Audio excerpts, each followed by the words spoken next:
భారతదేశం ఈ మధ్య కాలంలో ఈ బానిస సంఖ్యల నుండి బయటపడే మార్గం అయితే ఏమీ కనిపించడం లేదు.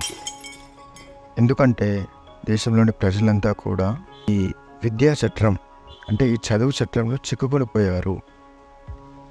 వీళ్ళు 10th వరకు పిల్లల్ని చదివించడం, ఆ తర్వాత ఇంటర్మీడియట్, ఆ తర్వాత గ్రాడ్యుయేషన్ అనే మరో 3 సంవత్సరాలు లేదా 4 సంవత్సరాలు, ఆ తర్వాత అందులో స్పెషలైజేషన్ అనేసి మరో 2 సంవత్సరాలు చదివించి వాళ్ళకి పనికిరాని అనవసరమైన అధిక జ్ఞానాన్ని వాళ్ళ మెదడులో చూపించడం వల్ల వాళ్ళు ఏమి చేయాలో తెలియక కట్టు బానిసల్లా తయారయ్యి ఒక కంపెనీలో కేవలం ఉద్యోగం మాత్రమే చేయడానికి సంసిద్ధులు అవుతున్నారు.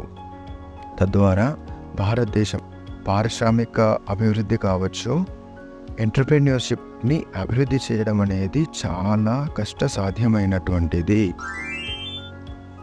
ఇదే విషయం మనం అమెరికాలో గనక తీసుకుంటే వాళ్ళు ఈ విద్యా వ్యవస్థ మీద కొన్ని సంవత్సరాల నుండి ఒక లోతైన చర్చ చేసి దాని నుండి బయటపడే మార్గాన్ని కనుక్కొని ఆల్రెడీ బయటపడ్డారు.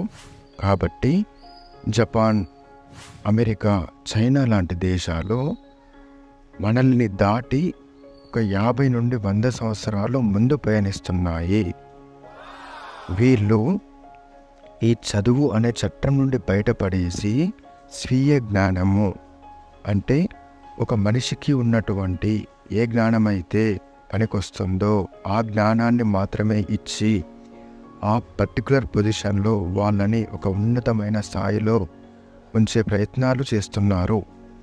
దీనికి ఉదాహరణ చెప్పాలంటే హెన్రీ ఫోర్డ్ అనే వ్యక్తి ఫోర్డ్ కంపెనీలన్నిటికీ మొదటి ఫౌండర్ అండ్ CEO అన్నమాట. తనే ఈ ఫోర్డ్ కంపెనీని కనిపెట్టింది హెన్రీ ఫోర్డ్. ఆ వ్యక్తి చదువుకున్నది కేవలం 6వ తరగతి మాత్రమే. 6వ తరగతి చదువుకున్నటువంటి ఒక వ్యక్తి కొన్ని వేల కోట్ల వ్యాపార సామ్రాజ్యాన్ని సృష్టించగలిగాడు. రెండో ప్రపంచ యుద్ధ సమయంలో హెన్రీ ఫోర్డ్ అనే వ్యక్తి అన్ఎడ్యుకేటెడ్ పర్సన్, చదువుకోని వ్యక్తి కాబట్టి తను ఈ కార్లు తయారు చేసే కంపెనీకి పనికి రాడు అని కోర్టులో ఒకరు పిటిషన్ వేశారు. దానివల్ల హెన్రీ ఫోర్డ్ కోర్టుకి అటెండ్ అవ్వాల్సి వచ్చింది. అందులో అపోజిట్ పిటిషన్ వేసినటువంటి న్యాయవాది విపరీతమైన ప్రశ్నలు అడిగి, నీకు తెలుసా ఈ యుద్ధంలో ఎంతమంది సైనికులు చనిపోయారు, మనకు అసలు ఇండిపెండెన్స్ ఎప్పుడు వచ్చింది, ఎలా వచ్చింది అని పనికిరాని ప్రశ్నలన్నీ వేసి విసిగిస్తూ ఉంటాడనమాట. ఆ సమయంలో హెన్రీ ఫోర్డ్, మిస్టర్, మీరు నన్ను ఇలాంటి పనికిరాని ప్రశ్నలతో నన్ను వేధిస్తున్నారు. నాకు నా కంపెనీలో నా సీట్ ముందు చాలా పుష్ బటన్స్ ఉంటాయి. నేను అందులో ఏ పుష్ బటన్ నొక్కినా కూడా నా సహాయకులు నా ముందరకి వస్తారు. వాళ్ళు మీరు అడిగిన ప్రతి ప్రశ్నకి సమాధానం వాళ్ళు చెప్తారు. ఈ పనికిరాని ప్రశ్నలతో నా మెదడును నింపుకోవడం నాకు అవసరం లేదు. నా కార్లని ఎలా తయారు చేయాలో పూర్తి జ్ఞానం నాకున్నది. ఆ జ్ఞానం కూడా నేను నా కింది సహాయకుల వల్లనే నేను నేర్చుకున్నాను.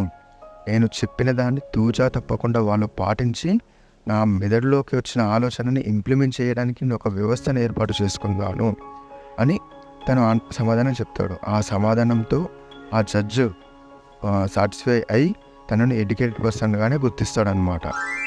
అంటే 6వ తరగతి చదువుకున్నటువంటి వ్యక్తి కొన్ని వేల కోట్ల రూపాయలు సంపాదించే స్థాయికి వెళ్ళాడు, కేవలం తనకున్న ఆలోచనలని కాన్సెప్ట్ని ఇంప్లిమెంట్ చేసి. సో ఇదే కాన్సెప్ట్ని వీళ్ళు అమెరికాలో ఉన్నటువంటి వ్యక్తులంతా కూడా నిజంగా ఇదే పనిచేస్తుంది. మన పిల్లల్ని ఎక్కువగా చదివించడం వల్ల మన దేశం అభివృద్ధి చెందదు, అంతకు పోను మన పిల్లల పరిస్థితి కూడా ఒక జీవితాంతం బానిసల్లా బతకాల్సిన పరిస్థితి ఏర్పడుతుంది. కాబట్టి వీళ్ళకి చదువును అందివ్వడం కంటే కూడా కొంత జ్ఞానాన్ని అందించి వాళ్ళకి స్వీయ జ్ఞానం అంటే వాళ్ళకి ఉన్నటువంటి నాలెడ్జ్ ఏ ఫీల్డ్లో అయితే వాళ్ళకి ఇంట్రెస్ట్ ఉందో ఆ ఫీల్డ్లోనే వాళ్ళని పైకి తీసుకెళ్ళవచ్చు అనే ఉద్దేశంతో ప్రైమరీ లెవెల్ ఆఫ్ ఎడ్యుకేషన్ అయిపోగానే పిల్లలని ఫ్రీగా బయటికి వదిలేస్తున్నారు. ఇది నీ జీవితం రాబోయ్, నీకు నచ్చింది నువ్వు చేసుకో, నీకు నచ్చింది నువ్వు చెయ్యి. తద్వారా మనం చూస్తే ఇప్పుడు అమెరికాలో పాటలు పాడే పాప్ సింగర్స్ కావచ్చు, రైటర్స్ కావచ్చు, ఎవరిని చూసినా కూడా ప్రతి ఒక్కరూ వాళ్ళ రూట్లలో they are in number 1 position. అంటే ఆ దేశం అలాంటి అవకాశాలు అందిస్తుంది పిల్లలకి. దానివల్ల వాళ్ళు వాళ్ళ లెవెల్స్లో ఒక గొప్ప స్థాయిలో ఉంటున్నారు. కానీ అదే మన దేశానికి వస్తే వారికి ఎన్ని కళలున్నా, వాడు ఎలాంటి పొజిషన్లో ఉన్నా వీళ్ళందరినీ తీసుకెళ్ళి ఒక స్కూల్లో క్లాస్ రూమ్లో వేసేసి, అది 10th వరకనే కాదు, ఇంటర్మీడియట్ వాళ్ళకి 22 సంవత్సరాల వయసు వచ్చేదాకా కూడా విద్యా చట్టంలో వాళ్ళని ఇరికించి వాళ్ళని ఆ విధంగా చేసిన తర్వాత ఆ వ్యక్తి బయటికి వచ్చి తన ఆలోచనల్ని ఇంప్లిమెంట్ చేసే పరిస్థితులు లేకుండా, ఇప్పుడు నేను 23 ఏళ్ళు వచ్చినాయి, నేను డబ్బు సంపాదించాలి అంటే ఎప్పుడో ఉద్యోగం చేయాలి అని ఒక మానసిక భావనలోకి వెళ్ళిపోతున్నాడు. ఈ విధానాన్ని మనము బ్రేక్ చేసుకొని బయటికి రాకపోతే ఇంకా 100 సంవత్సరాలైనా కూడా అభివృద్ధి బాటలో ప్రయాణించడం అనేది చాలా కష్టము. ప్రతి అభివృద్ధిని దేశం ఉన్న జీడిపితోనే కొలవలేము. ఇది మనుషులకి మానసిక పరిస్థితికి వారికి ఉన్న శక్తి సామర్థ్యాలను వినియోగించే అన్ని కోణాల్లో చూస్తే మన భారతదేశంలో ఉన్నటువంటి 150 కోట్ల జనాభాలో మహా అయితే ఒక 1 to 2% మెంబర్స్ మాత్రమే ఆంటర్‌ప్రెన్యూర్స్‌గా డెవలప్ అవుతారు. మిగిలిన వాళ్ళు బానిసలుగానే మిగిలిపోయే ప్రమాదం ఉన్నది. ఈ ప్రమాదాన్ని మనం ఇప్పుడే గుర్తించి ఈ వ్యవస్థని ఇప్పుడే తీర్చిదిద్దుకుంటే మనము మన భవిష్యత్తుని, మన పిల్లల భవిష్యత్తుని కాపాడుకున్న వాళ్ళం అవుతాము.